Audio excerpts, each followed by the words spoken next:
చేతిలో పోయింది. వాళ్ళు ఆ పరమాత్ముని యొక్క సంగీతము పాడుకుంటూ ఉంటే దాంట్లో మగ్నమైపోయినాం. మనకు తెలీదు.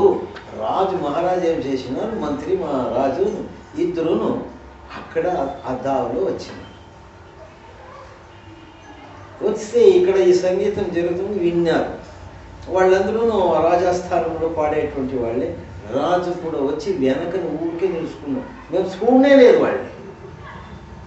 మన లక్ష్యం అంతా ఇట్లా, వాళ్ళు వెనక వచ్చి నిలుచుకున్నారు.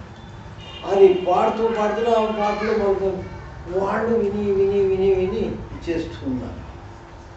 ఆ మంత్రి నాయాలు కంత్రి పని చేసి నంజరాజు అరస్ అని వాడికి మంత్రి అప్పుడు, వాళ్ళు బంధువులే. వాడికి ఏమి సాలైనో ఏం కదు, వాడికి సంగీతం వేయలేదో ఏం కదు, వాడు అని దగ్గిడి మా అశ్వత్ నారాయణ దగ్గినట్టు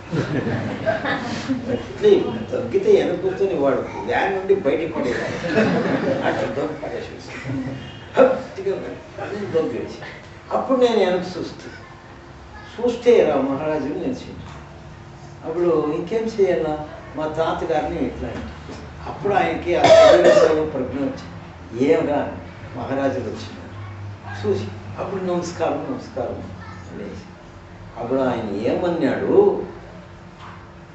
ఈ మంత్రి చేసినది తప్పు, నేను మీ సంగీతం అనే ఆనందములు మగ్నముడైపోయి ఉంటే ఈ దేవస్థానమైనే నా ఇల్లు చేసుకోవాలనే ఆలోచనలో ఉంటే ఎప్పుడు నా చేతిలో మీరే ఉండాలా, ఇంకెవరు వద్దే అనే అభిప్రాయం చేసుకుని ఉంటే వీడు గబ్బులే పిలిచిరా ఈ మంత్రి, వీడికి ఏం శిక్ష ఇయ్యాలా అన్నారు. నేను పిల్లవాడు, నాకేం భయం లేదు భక్తి లేదు. రాజకీయం వాడు అబ్బాయి ఏం లేదు స్వామి, గాడిది తొన్నట్లు తల్లి వెళ్ళి అని నా తాత వీటి పైన ఒక ఏమి ఈ ఆనందాన్ని పోగొట్టేవాడు. అంటే రాజు మహారాజు తండ్రి ఆ పిల్లోడు అనేది మంచి మాటే, తొన్నేది వద్దు, ఇంకా వాళ్ళతో తొన్నించుకునేది వద్దు. ఒరే రామరావు, మా తాత పేరు రామరావు అండి, ఒరే కృష్ణప్ప, ఆయన గురువు పేరు కృష్ణ, చాలా ప్రేమ వాళ్ళకి.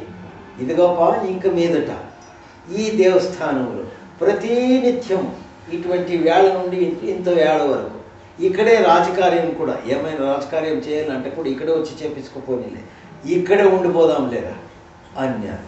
నేను మధ్యంలో స్వామి, మా తాతకి కాలి దోశ తినే అభ్యాసం, కాఫీ తాగే అభ్యాసం, అదెట్లా సప్లై నేను చేపిస్తాను అన్నారు రాజు.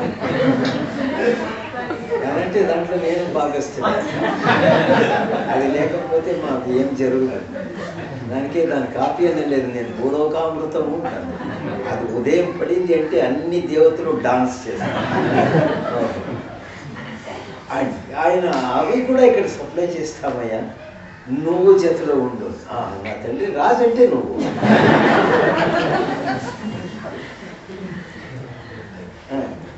అప్పుడు అందరూ కలుసుకుని ఆ కోచ్ గాడిలో వచ్చినాము. పెద్దవాడు సహవాసం నుండి ఎటువంటి స్థితి మాకు కలిగే, లేదంటే ఆ రాజు మమ్మల్ని దగ్గర చేర్చుకుంటూ ఉండే. వీడి సహవాసం నుండి ఆ రాజు కూడా నా మాట వినే పరిస్థితి పడే. ఆ మంత్రి తొనలేదు, కొట్లే, వాడు కోచ్ గాడి ఎక్కేదానికి ఇడిలే. నేను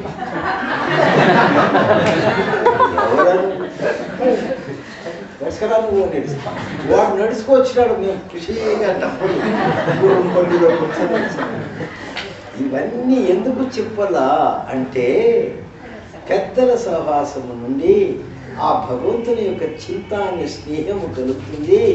దాని నుండి ఒప్పు తప్పులు తెలుసుకోవచ్చు, ఇమ్మీడియట్గా దానిని తిద్దుకోవచ్చు, శీఘ్రంగా మన నిజస్థానాన్ని చేరుకోవచ్చు, నేను ఎవడు అనేది తెలుసుకోవచ్చు. కనుక ఇది మన పని, ఇది చేసుకున్న తర్వాత ఇంకా మిగిలిన పని ఏమైనా ఉంటే చేసుకోండబ్బా, మేము వద్దనము.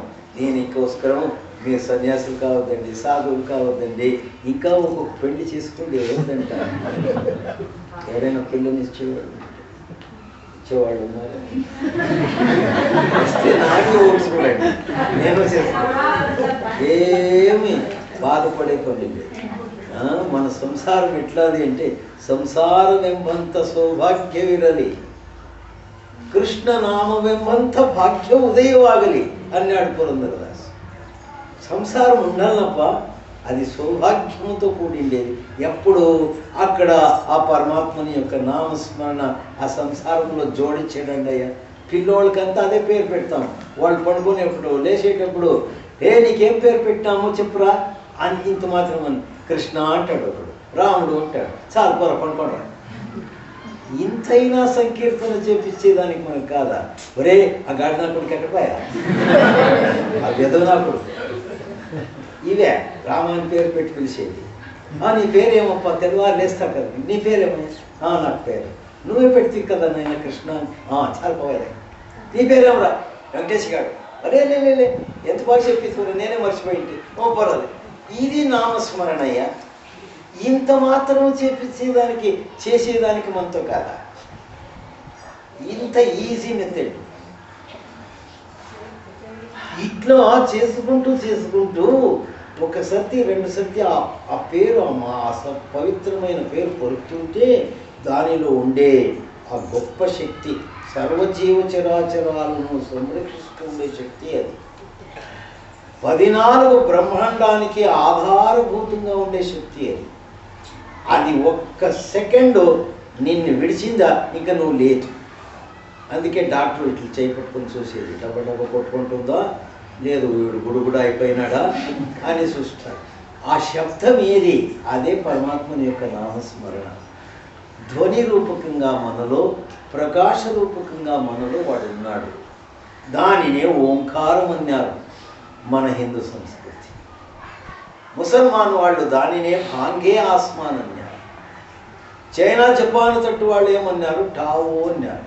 క్రిస్టియానిటీ దానిని వర్డ్ అని. భాషలు వేరైనా శ్వాసము ఒకటేనని వాదములో దురడు ఎరకనైన వాడు అన్నాడు. ఎవరు? శివుడికి ఎరితాతయ్య శిష్యుడు తిక్కుగాడు. వాడు ఎరిగాడు, వాడు శిష్యుడు తిక్కుగాడు. వాడు గుర్రం పైన సవారీ చేసుకుని ఎట్లు పోతుండే అంటే గుర్రం మక్క మీ పక్క, వాడు మక్క మీ పక్క, రివర్స్. వాడు ఈ మాట చెప్పినాడు. అవిద్యావంతుడు, అక్షరం వెతికి 200 క్యాన్లు బల్బు వేసి వెతికినా వాడు హృదయంలో అది దొరకదు. అటువంటి వాడు ఇది రాసినాడు. వాడు ఒక్కడేనయ్యా భాషలు ఎన్నో ఉండొచ్చును అని బోధించినాడు.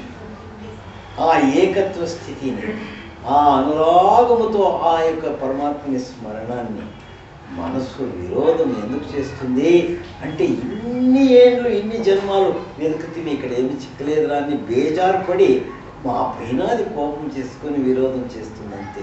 చిక్కితే ఎంత ఆనందమో అది ఆనందపడుతుంది. మేము ఆనందం ప్రాప్తించుకోవచ్చు. ఆ యొక్క బేజారుపడి ఆ మనస్సు మనకు విరోధం చేస్తుంది. ఇలా జన్మజన్మాలు ఈ ప్రపంచం చేసి గురువు చెప్పినటువంటి యొక్క ఈ నామ మహత్వాన్ని ఏకదం నమ్మెలేదు. మేమే నమ్మలేదు, నమ్ముతాం. ఓరా రామ్ రామ్ అంటే మన ఇంట్లో 5 మంది రాములు ఉన్నారు. ఇప్పుడు ముగిస్తాం లేప.